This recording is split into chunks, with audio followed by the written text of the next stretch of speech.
Mesdames et messieurs, bonjour à toutes et à tous. Bienvenue sur notre épisode de notre message. Aujourd'hui, nous allons recevoir l'apôtre Michael Oropo. Nous allons découvrir les 6 composantes du feu spirituel. Premièrement, le feu est un précurseur de ceux qui sont témoins de Jésus-Christ ou de ceux qui représentent valablement le témoignage de Jésus-Christ. Quand je rencontre quelqu'un qui manifeste le mandat du royaume de Dieu de façon effective, c'est que cette personne est vraiment remplie du feu du Saint-Esprit. Notre Seigneur Jésus-Christ a formé des disciples pendant 3 ans et il leur a demandé de ne pas sortir faire l'évangile ou de ne pas sortir pour entrer dans l'œuvre de Dieu seulement avec l'enseignement qu'ils ont reçu. Et il leur a demandé de rester, de demeurer à Jérusalem jusqu'à ce qu'ils aient reçu la puissance. Donc cela veut clairement dire que sans le feu ou sans la puissance de Dieu, vous ne pouvez pas être représentant effectif de Christ sur la terre. Et le feu dont nous parlons est désigné ici dans la Bible, dans Actes chapitre 2 à partir du verset 1, comme le feu, car la Bible dit qu'au jour de la Pentecôte, qu'ils étaient tous ensemble, dans un même lieu, dans un même appartement, et qu'ils étaient tous ensemble, ils priaient d'un même accord, et que soudainement, il eut un vent, un bruit venu du ciel, comme celui d'un vent impétueux, et que il remplit toute la maison où les disciples étaient assis. Et donc, ils ont reçu des langues de feu semblables, ils ont reçu de différentes langues semblables à des langues de feu, car il y avait comme des langues de feu qui apparurent et qui étaient posées sur la tête de chaque d'eux. Et la Bible continue en disant que ils furent remplis ainsi soudainement du Saint-Esprit et ils se mirent à parler en d'autres langues selon que l'Esprit leur donnait de s'exprimer. Et dès qu'ils ont reçu en fait ce feu, eh bien, ils ont été remplis de courage et d'audace. Ils ont été remplis de force et de passion et de zèle pour pouvoir sortir dans la rue sans peur ni crainte pour aller porter l'évangile. Alors que les disciples, quand Jésus-Christ les a quittés, les disciples étaient devenus effrayés. Ils avaient très très peur. C'est pour cela en fait qu'ils étaient enfermés, d'accord, à la chambre haute en train de prier. Mais du moment qu'ils ont reçu la puissance du Saint-Esprit, eh bien, ils n'avaient plus peur. Et ils étaient suffisamment équipés pour sortir dans la rue et aller porter l'évangile. Quand ils ont commencé à porter l'évangile loin, eh bien, il y a eu 3000 âmes qui ont été sauvées pour le royaume de Dieu. 3000 âmes ont été rajoutées à l'église. Et ensuite, ils ont continué à porter l'évangile plus loin. Et dans Actes 4, verset 4, on va se rendre compte que 5000 nouvelles âmes avaient été rajoutées à l'église. Et l'évangile a continué. Et on va voir que dans Actes 6, verset 7, eh bien, il est dit encore qu'une grande foule de sacrificateurs obéissait à la foi. Donc, une autre grande foule s'est toujours ajoutée à l'église et le nombre des disciples augmentait beaucoup à Jérusalem, pendant que la parole de Dieu se répandait de plus en plus. Et donc, et évoluant toujours pendant que la parole de Dieu se répandait toujours de ville en ville, eh bien, l'église grandissait davantage, le nombre des apôtres se multipliait, parce que leur puissance qu'ils ont reçue, eh bien, ils pouvaient l'impacter, ils pouvaient former, ils pouvaient enseigner, et de par leurs enseignements, beaucoup d'âmes étaient rachetées à Dieu, beaucoup de vies étaient transformées, beaucoup de cœurs avaient été endurcis pour recevoir le Christ, et beaucoup de cœurs avaient été prêts à prêcher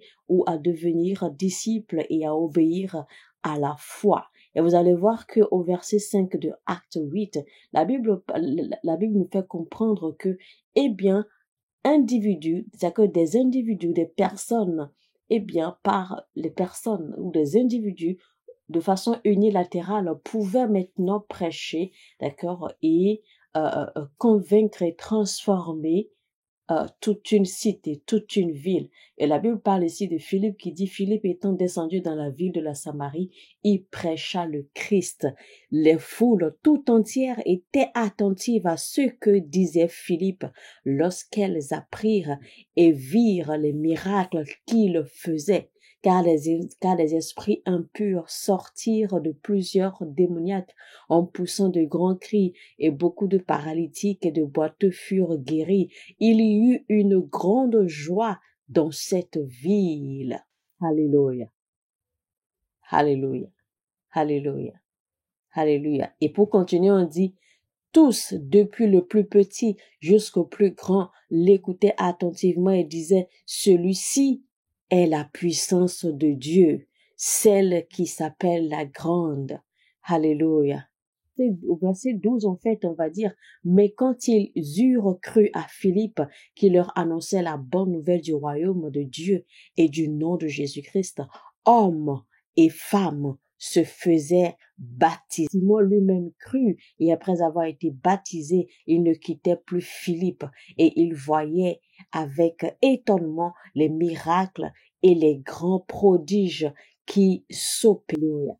Donc, vous voyez, eh bien, les disciples se multipliaient et Philippe a pu conquérir cette ville tout entière avec la parole de Dieu, de par la manifestation de la puissance du Saint-Esprit, par les guérisons, les délivrances, les miracles, etc. De sorte que même celui-là qui faisait des miracles par la magie noire, lui aussi a reçu, d'accord, Christ, et s'est laissé à l'obéissance de la foi. Donc, vous allez voir, donc, la croissance, en fait, a évolué de façon graduelle. Disciples, du petit nombre de disciples qui ont reçu la puissance et qui ont commencé à prêcher la bonne nouvelle, à répandre la parole, et ensuite 3000 personnes s'ajoutent à l'église, et ensuite 5000 personnes. Vous voyez, et le nombre ne fait que grandir. Ensuite, une grande foule. Cette grande foule maintenant commence à sortir les disciples parce que les disciples se multipliaient et donc chaque disciple pouvait aller conquérir des villes différentes, pouvait aller conquérir des territoires. Donc, quand vous recevez le feu, c'est-à-dire la puissance, eh bien, vous pouvez être un témoin effectif de Christ. Je peux vous dire en vérité, aller à l'école biblique, c'est une très bonne chose. Suivre des séminaires et des conférences, c'est une très belle chose. Mais si vous n'avez pas le feu, si vous n'avez pas la puissance du Saint-Esprit, vous ne pourrez jamais être un témoin effectif de Christ, de Dieu. La deuxième composante du feu, c'est que le feu active les saisons. Les disciples étaient enfermés dans un lieu en train de prier jusqu'à ce que le feu soit descendu sur eux. Et dès qu'ils ont reçu ce feu, eh bien, ils n'ont pas eu besoin d'être encouragés pour savoir que voici, la puissance de Dieu est là, voici l'heure pour nous exprimer, l'heure pour faire des exploits à sonner. On n'a pas eu besoin de leur rappeler, on n'a pas eu besoin de les encourager. Parce que ce feu était venu sur eux pour activer leur saison de manifestation. Et quand Jésus-Christ a quitté les disciples avaient peur, et ils ne savaient quoi faire, ils ne savaient où aller, ils étaient tous enfermés et ils ne faisaient que prier parce qu'il n'y avait pas de direction, ils ne savaient pas où aller, ni quoi faire, ni comment faire. Mais dès qu'ils ont reçu le feu, dès qu'ils ont reçu la puissance, Pierre a su, et c'est pour ça que Pierre a dit que voici la saison qui avait été prophétisée par le prophète Joël. Donc dès qu'ils ont reçu la puissance, eh bien, Pierre a su, c'est-à-dire qu'ils ont su que voici leur saison pour se manifester. Donc, le feu vient pour recalibrer l'horloge spirituelle. C'est pour cela, en fait, que dès qu'ils ont reçu l'impactation de cette puissance, eh bien, ils ont su immédiatement dans le règne de l'esprit que voici leur saison. Donc, personne n'a eu besoin de venir leur annoncer que c'était leur saison de manifestation parce que le feu qui est descendu avait déjà fait ce travail-là, parce que le feu qui est descendu a été le déclencheur, l'ouverture ou l'activateur de leur destin, de leur manifestation. Parce que même notre Seigneur Jésus-Christ, eh bien, sa manifestation n'a pas commencé de sitôt. Notre Seigneur Jésus-Christ a dû passer toute sa vie en tant que charpentier, d'accord, à faire les travaux de charpentier, à étudier, à prier, etc. Notre Seigneur Jésus-Christ ne savait quoi faire. Et en fait, sa saison n'était pas encore activée jusqu'à ce qu'il soit baptisé. Et rappelez-vous, le jour où il a été baptisé, eh bien, le Saint-Esprit est descendu sur lui. Et rappelez-vous qu'une voix s'est fait entendre depuis le ciel disant, voici mon fils bien-aimé. On va lire dans Matthieu 4:1 qu'il avait été attiré par le diable dans le désert afin d'être tenté. Mais après que la tentation soit passée, Luc 4:14, Jésus-Christ était maintenant revêtu de la puissance du Saint-Esprit et il est retourné en Galilée. Il est retourné à la ville remplie de la puissance du Saint-Esprit. Matthieu 4:15-16, le peuple de Zabulon et de Nephtali, de la contrée voisine de la mer, du pays au-delà du Jourdain et de la Galilée des païens. Ce peuple assis dans les ténèbres a vu une grande lumière, et sur ceux qui étaient assis dans la région et l'ombre de la mort, la lumière s'est levée. Et ensuite Jésus se rendit au temple, Luc 4, verset 18, et il commença à lire le livre des Écritures saintes. Alors il dit, l'Esprit du Seigneur est sur moi, parce qu'il m'a oint pour annoncer une bonne nouvelle aux pauvres. Il m'a envoyé pour guérir ceux qui ont le cœur brisé, pour proclamer aux captifs la délivrance et aux aveugles le recouvrement de la vue, pour renvoyer libres les opprimés, pour publier une année de grâce du Seigneur. Ensuite, il roula le livre, le remit au serviteur et s'assit. Et tous ceux qui se trouvaient dans la synagogue avaient les regards fixés sur lui. Alors il commença alors à leur dire, aujourd'hui cette parole de l'Écriture que vous venez d'entendre vient de s'accomplir. Donc quand il a fini de lire, alors il leur a dit, voici la parole que vous avez entendue vient de s'accomplir. Le feu ouvre les saisons et les dispensations dans le règne de l'Esprit.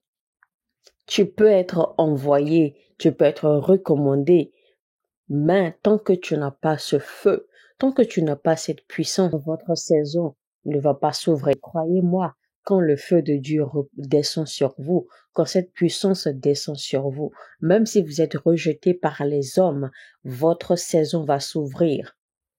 Vous n'avez pas besoin de faire partie d'une famille déjà établie ou d'une institution religieuse déjà établie pour impacter votre génération. La Bible parle de Jean, disant de lui qu'il était un feu dévorant et une lumière brillante. Donc, c'était suffisant pour que Jean attire toutes les villes à lui. Il n'était même pas à l'intérieur de la ville, il était dans le désert. Mais la Bible dit que toute la Jérusalem et toute la Judée se rendaient chez Jean dans le désert. Parce que la saison de quelqu'un était activée pour le salut du peuple. Je ne suis pas en train de faire appel à la rébellion de la nouvelle génération, car nous respectons ce qui a été, nous respectons et nous honorons, d'accord, ceux qui ont été.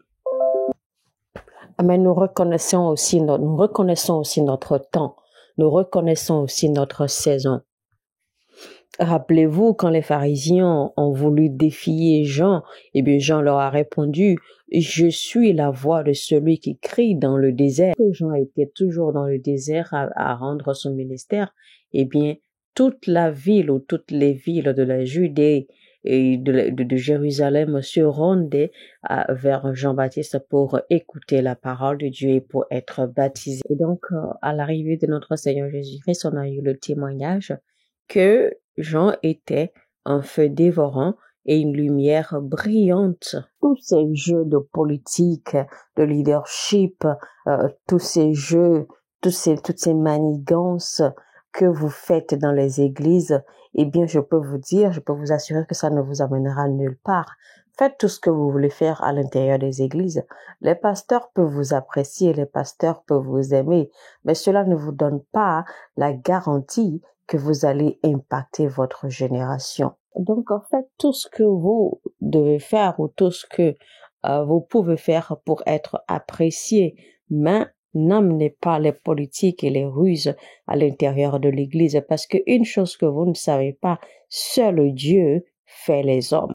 Car Dieu a dit clairement, faisons l'homme à notre image, à notre ressemblance, afin qu'il domine sur les poissons des mers, les oiseaux du ciel, le bétail de la terre, etc., etc. Donc, l'une des façons dont Dieu fait un homme, ou dont Dieu prépare un homme, eh bien, c'est que Dieu le prépare à travers une fournaise de feu. Dieu fait traverser l'homme part une fournaise de feu de la vie. Il a dit, je purgerai les fils de Lévi afin qu'ils puissent apporter une offrande acceptable devant l'Éternel. Lisons les écrits par rapport ou concernant nos pères dans le Seigneur, nos pères dans la foi. Eh bien, nous avons vu qu'ils se rendaient sur les montagnes séparées des hommes et ils priaient, ils y demeuraient, ils priaient jusqu'à ce qu'ils soient revêtus de puissance. Malheureusement, en cette génération, nous voulons réussir, nous voulons avoir de l'impact en faisant semblant. Vous faites semblant que vous utilisez des manières et des ruses, cela ne vous amènera nulle part. Donc, comme on a dit, deuxièmement, le feu active les saisons. Troisièmement, le feu provoque la brillance de votre vie. Le feu vous fait briller, le feu vous donne de l'éclat. Je veux dire qu'il était un feu dévorant et une lumière brillante.